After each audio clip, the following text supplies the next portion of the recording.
بسم الله الرحمن الرحیم. شروع کوم په نام د خدای چې بخښونکی مهربان دی.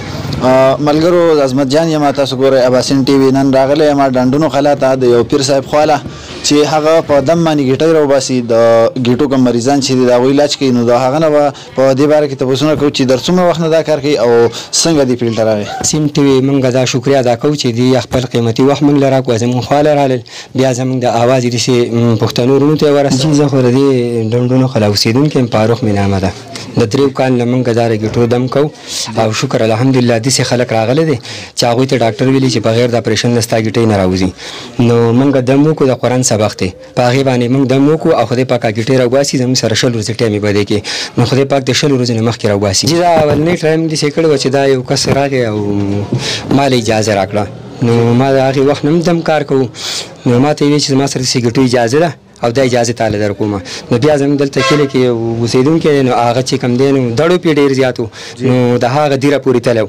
نو بیا چې ما د اجازه واخیسته، په ښه اجازه ده، قرآن سبق دی، دا چې مې واخیستله بیا مې هغه دم کو، نو هغه ګیټۍ ته الله پاک وویستله.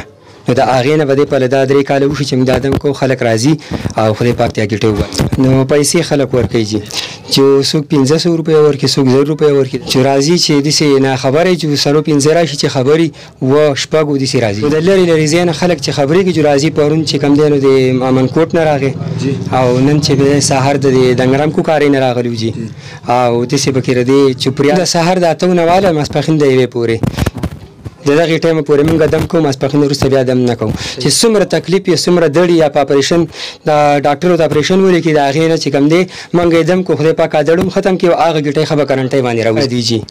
او داسې داسې مریضان راغلي دي. پرون د امنکوټ دا سړی چې راغلی و نو د باندې ډېر زیات تکلیف او ډېر زیات دړو.